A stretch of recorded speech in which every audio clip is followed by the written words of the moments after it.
Hello and welcome to the Movers and Shakers podcast. My name is Gino Barbaro, co-founder of Jake and Gino, multifamily investor, educator, father, and mentor.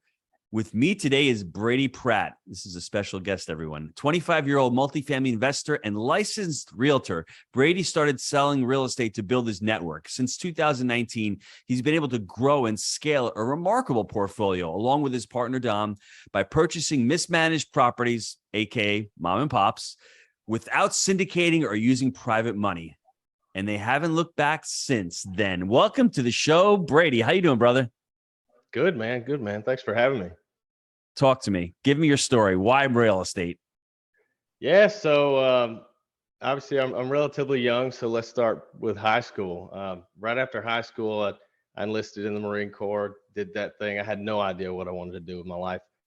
I got out in 2019, and somewhere, I guess it was bored on deployment or bored on ship, I started reading books. I found Bigger Pockets. I saw Grant Cardone, that caught my interest. And so I started learning as much as I possibly could. I knew I wanted to buy apartments after I got out, but I didn't know how I was going to get there. So I saved enough to buy a single family house in a college town. So I did that. Wouldn't recommend that to anybody. It was a horrible experience. They stayed for a year. I got tons of phone calls, tons of complaints, and it cost me about $15,000 to get that unit turning for the next tenant. So after that, I got licensed as a realtor. I started selling. That was good because I got to build my network.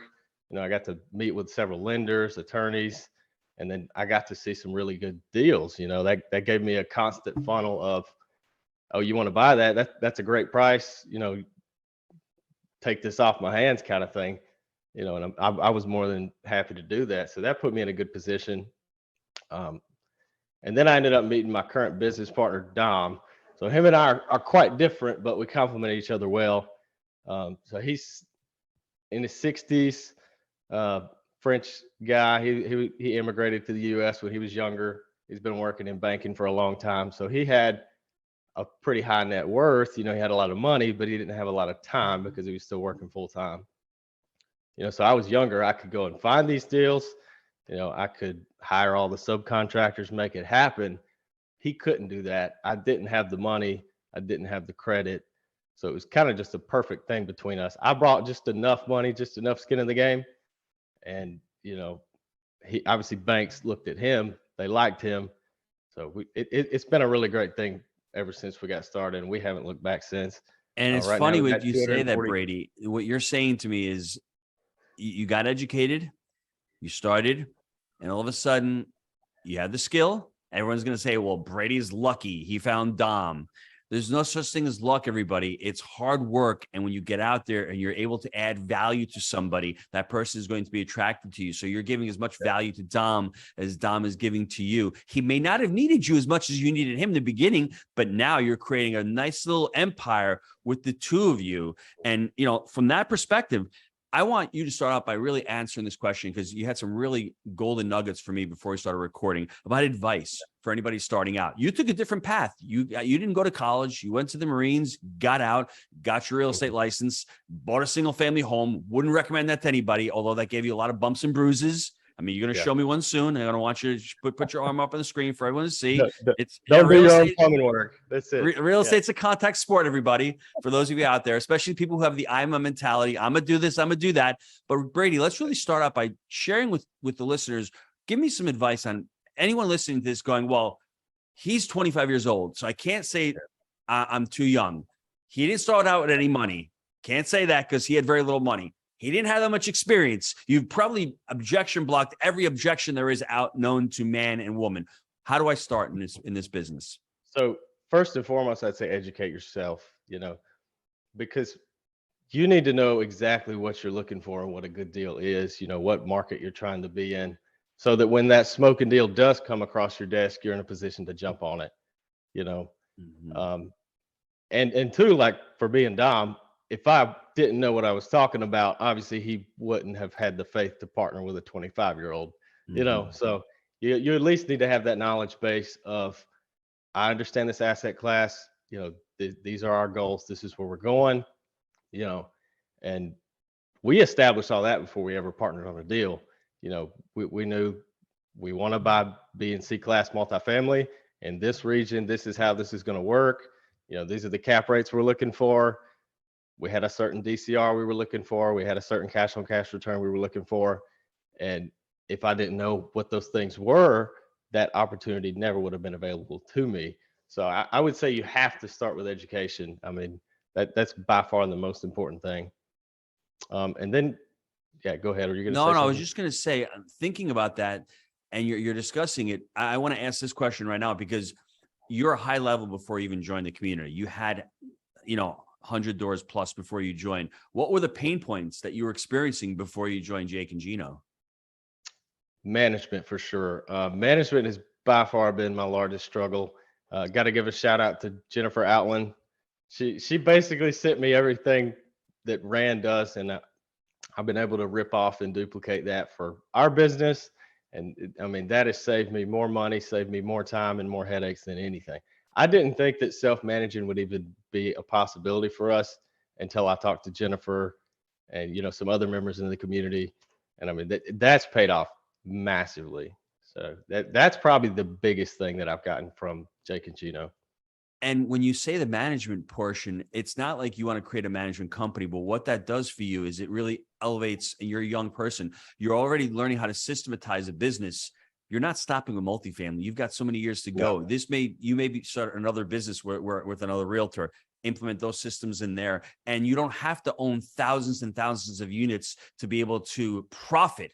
Our profit per unit can be much higher because you're controlling the asset. So it's not about the management fee, but it's really about the control of the asset and driving that NOI. You want to discuss that and talk about that a little bit as far as how it's made your thought process change as well?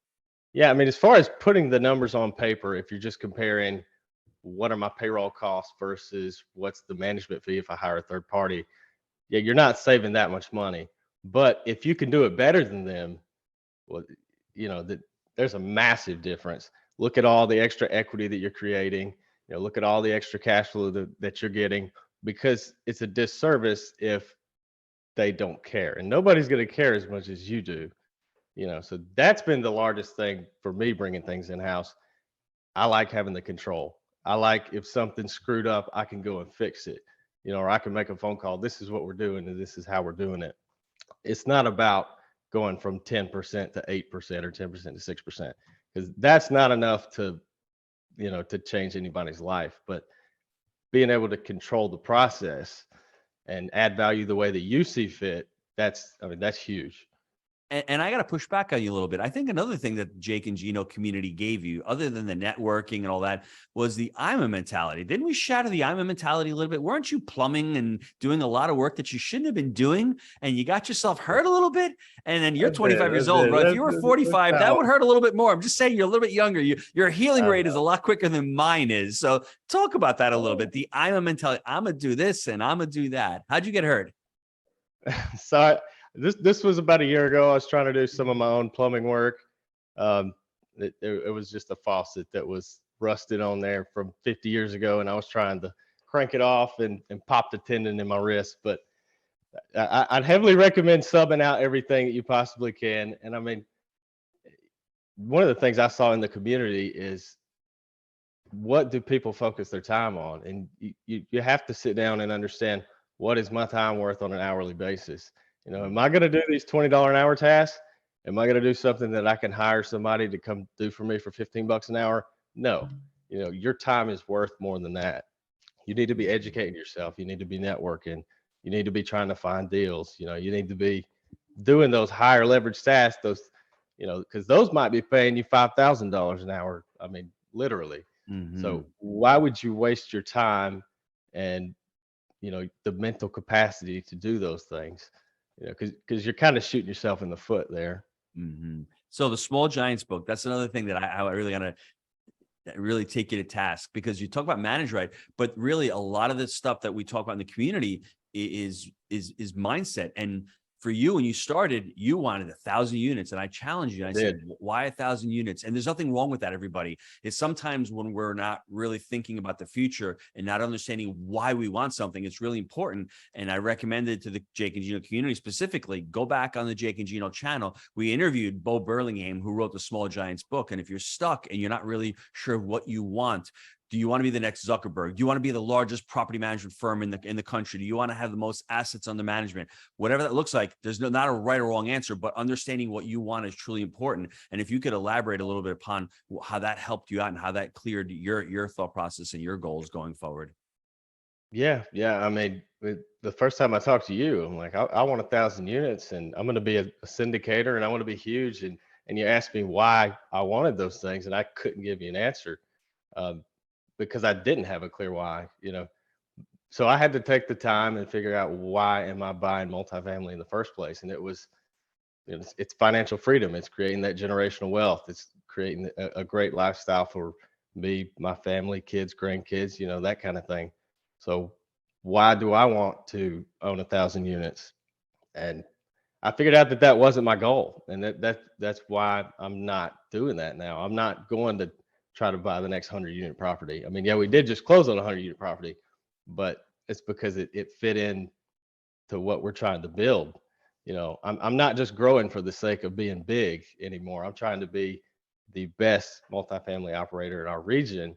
And I'm constantly trying to improve our margins, and offer better quality housing for our tenants, and bring some of these things in house that right now we're having to pay to third parties, because you hire a plumber, it's astronomical. If you have a plumber on payroll, it's not too bad. Mm-hmm. So that's kind of what we're doing right now, because deals are still incredibly expensive and interest rates are high.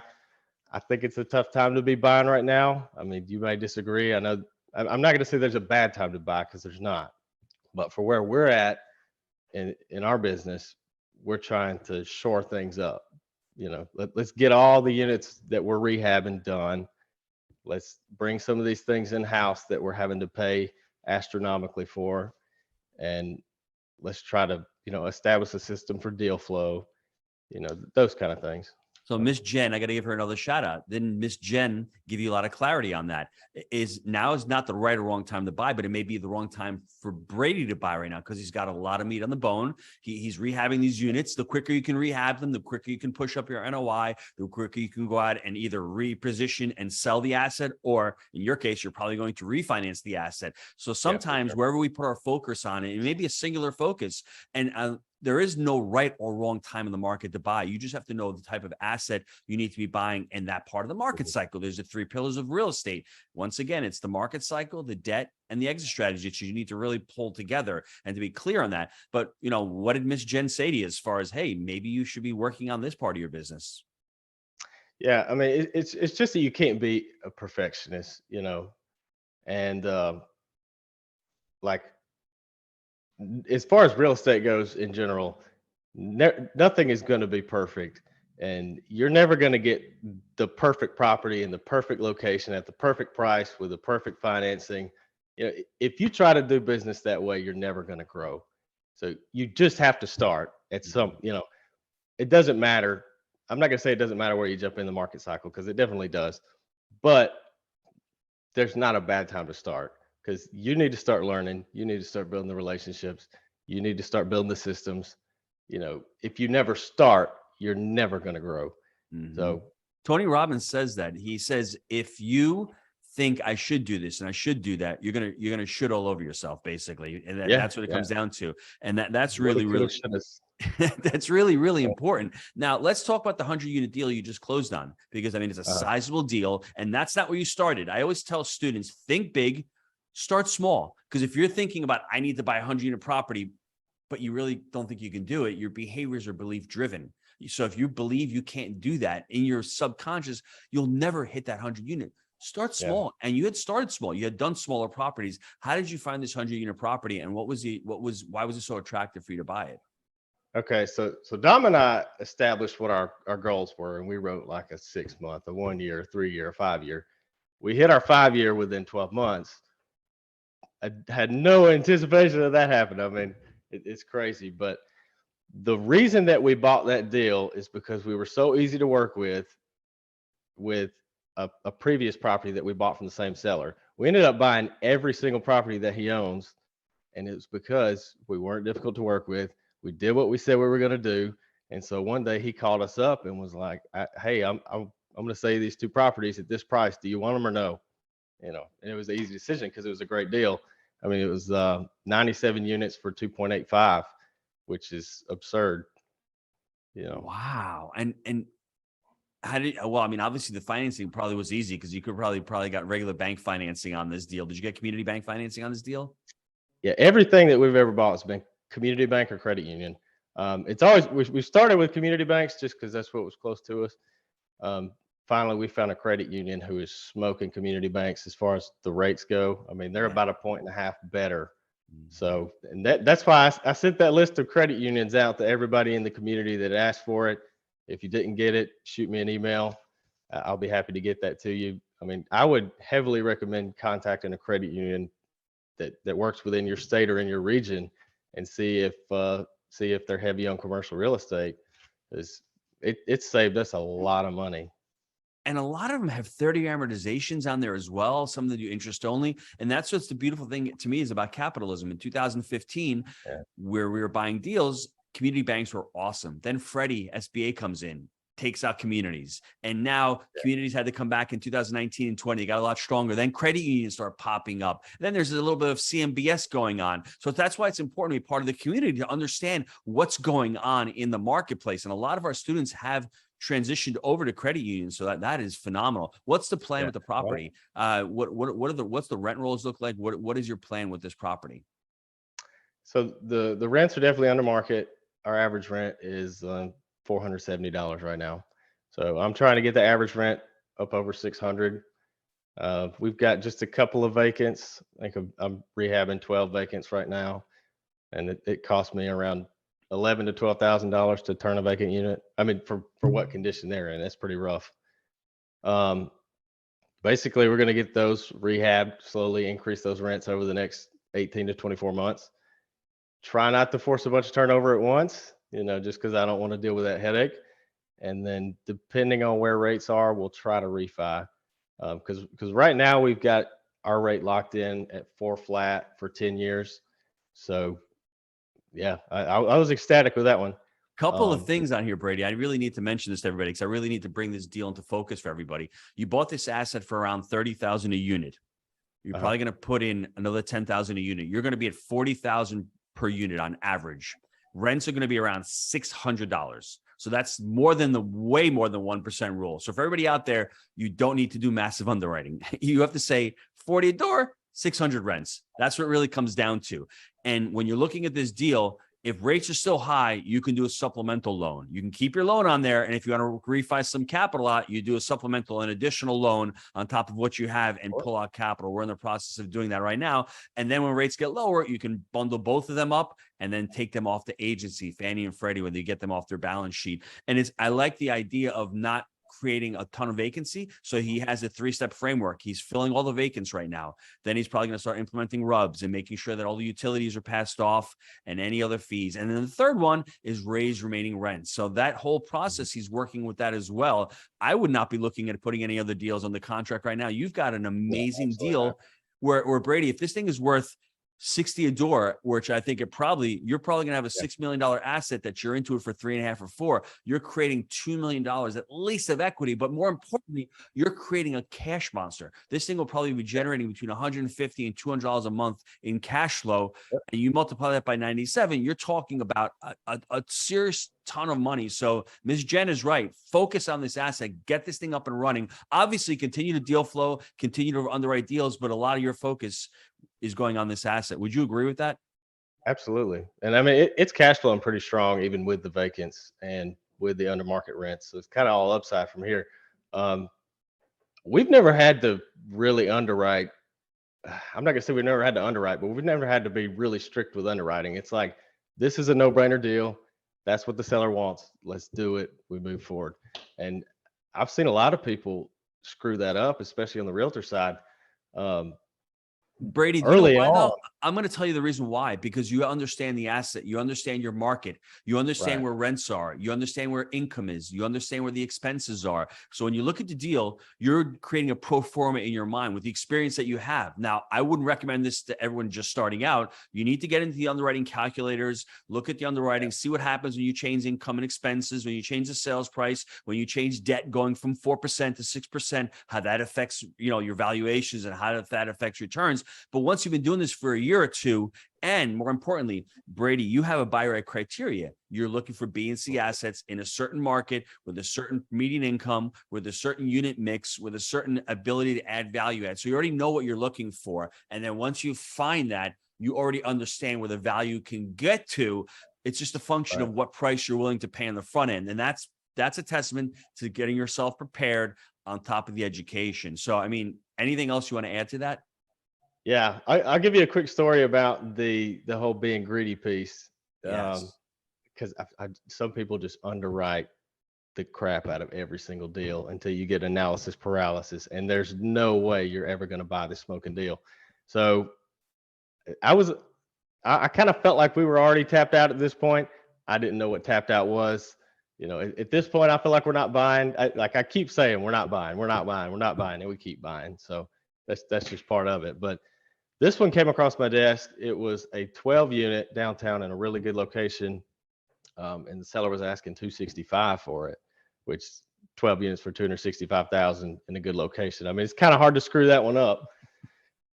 You'd be surprised. You'd be surprised. Some people can screw anything up, but okay. I'm sorry. Yeah. Continue. So I had a client, a friend of mine, who had said, if you ever find a good deal, let me know. I'll buy it. So I called him. I'm like, you have to see this. You have to buy it. I mean, it's 12 units. It's in a great location. It's where you want to be, and it's way under market value. So I told him what she was asking, and he was like, "You think she'd take 250?" I'm like, "You got to be shitting me." I mean, you got this smoking deal at 50% of market value, and you're trying to get 15 grand off. So what ended up happening was I talked to her. It pissed her off, and so I just agreed to buy it for full price, what she was asking for. We came in, we painted a couple of the units, we rented the vacant ones, and then we just refied that at 715. That was it. I spent about 28,000 renovating the thing, and I mean that going back, you have to have the education to know when some smoking deal like that comes across your table, you have to buy it. I mean, that Mhm. don't do them over $5,000. Don't try to, because you're just shooting yourself in the foot there.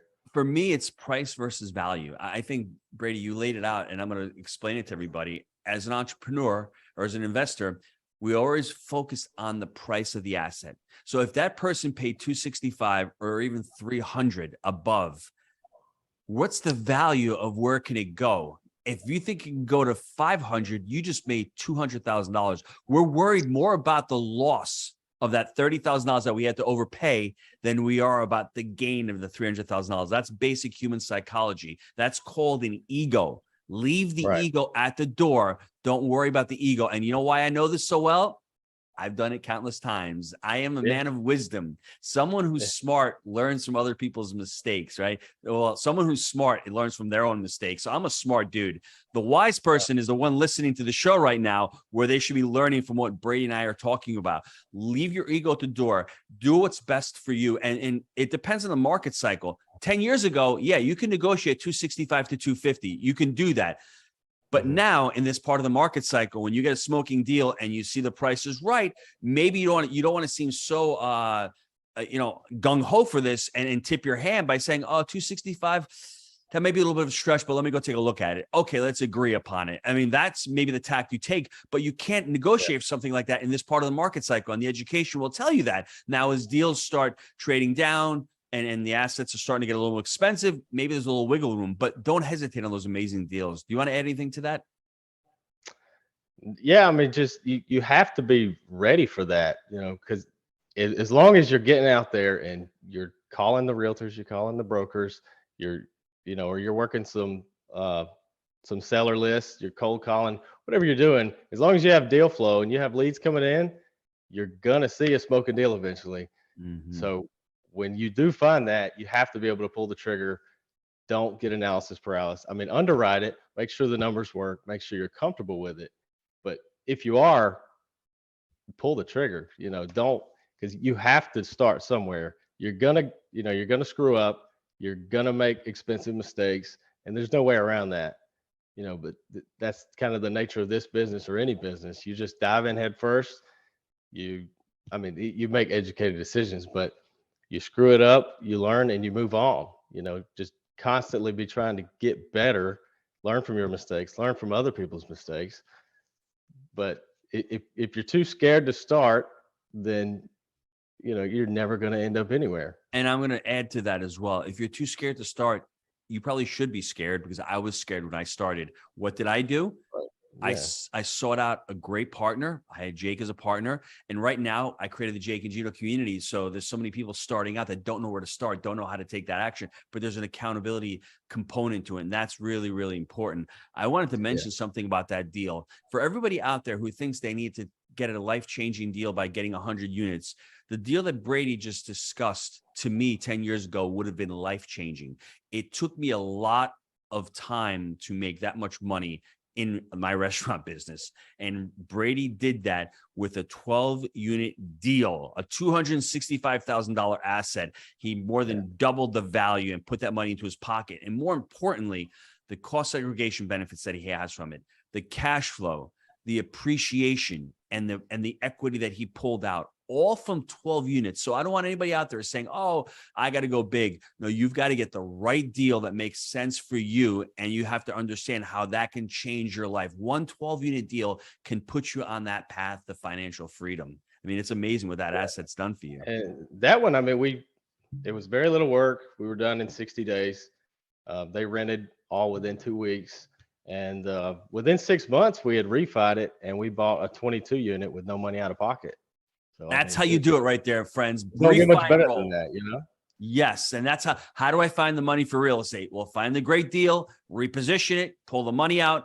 Don't do what most people do by buying the Lambo or buying a house, refied into another deal. Now you have 12 units that is basically no money into it. And you have 22 units that is really not any of your money because you borrowed it from the 12. So you have 32 units with none of your technically money in the deal. And this 22 units, once it's repositioned, you're going to refi that deal, pull the money out of that one, and go buy the 50 unit or the 100 unit. That's how it starts, everybody. It may take a couple of years to get on the conveyor belt. Once the snowball starts, you can say goodbye to single family homes and say goodbye to being a realtor, because you don't need any of that stuff. You've got your business humming and chumming, correct? Yeah, that's right.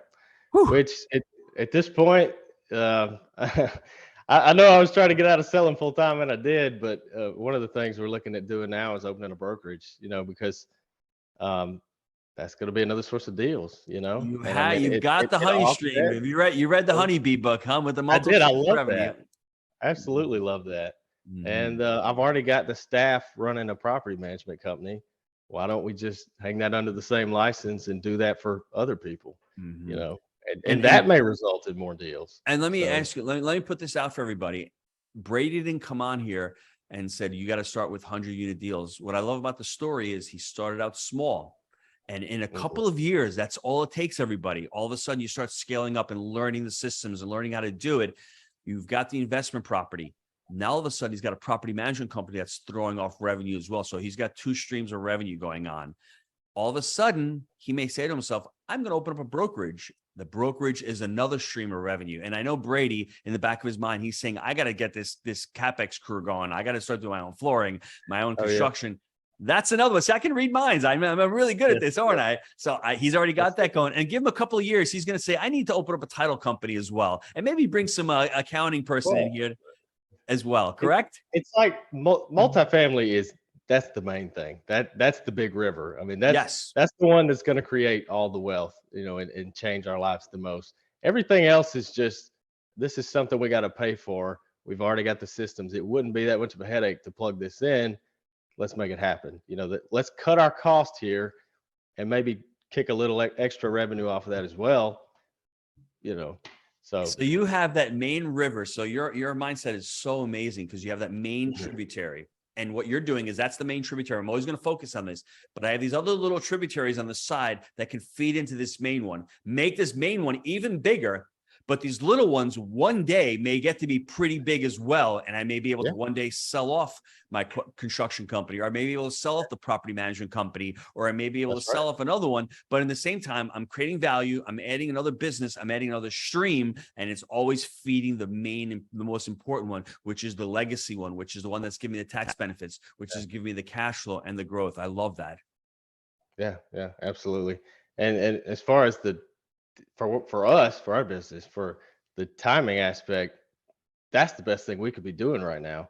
Let's start reducing our expenses while we're running all this capex, while we're renovating all these vacant units. You know, at some point, if we get these smaller companies up and running, and we've got nice deal flow coming in, and we get all these vacates rented, we'll be in a position to go take down another 100-unit deal, or a couple hundred units. I love that. Last question for me: what is your next step or your next goal in multifamily? Now that you're doing this, Ms. Jen's gotten you stabilizing these assets. I mean, you said you hit your 5-year in a year. So, I mean, you're going to hit your 10-year, 2 years. What does that look like for you? Geez, I guess we need to sit back down and rehash out our goals. I mean, it's a good problem to have, but that was just a year ago that we wrote out all our 3-year, 5-year, so at this point, shoring up everything is my main priority, and getting the brokerage and the management company up and running. And, from there, I think we'll jump back to growing our multifamily portfolio. Obviously, if a good deal comes up, I'm going to buy it. We're going to buy it. So, I mean, you're not going to turn those things down, but that's primarily the focus right now.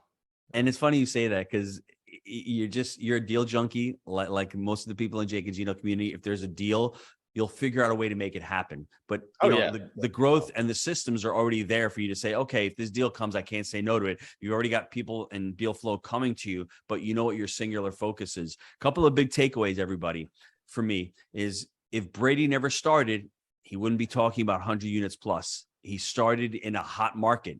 Everyone's saying, oh, the market's hot in 2019, 2020. If he had said to himself, oh, the market's too hot, I'm going to wait till the market slows down, he'd be in a much different situation right now, because now the economy is slowing down. And I think now is just as good a time as any to start, because now you're going to have opportunities from operators who have been operating properly. Now you're going to have motivated sellers that all of a sudden bridge debt is burning off, or their debt is resetting. They have to sell.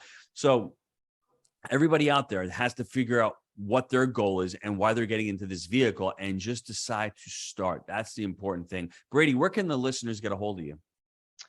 Yeah, so you can message me on Facebook, Brady Pratt, or you can email me anytime. It's Pratt, or it's Brady at prattre.net. Sorry, I have like 5 different email addresses. It's hard to keep up with them all. And I'm not the most tech savvy. I screwed up the Zoom thing trying to log on here. Well, that's where we're kindred spirits. I'm a spaz like Brady. I haven't broken anything lately, but as you get older in life, you just got to be a little bit more careful. And as far as being tech savvy, I can barely turn the computer on. Brady's even less than me. So the moral of this story is, you don't have to be a genius to be really good in real estate. You just have to figure a few things out, take massive action. And as Napoleon Hill likes to say, it's really about persistence. It's about persistence, putting a plan in action, being persistent about it, having those goals and that vision of what you want to try to achieve, and then taking constant action every little single day. And then obviously leveling up, because I don't think Brady needed Jake and Gino's education to get to where he is, but I know for sure that he's going to need it, and it's helped him to get to where he wants to ultimately go. And that's really important, being able to shorten that learning curve and give him some ideas, about his clarity about what his vision wants to look like. Now, I just want to thank him for coming on the show today and just sharing his insights.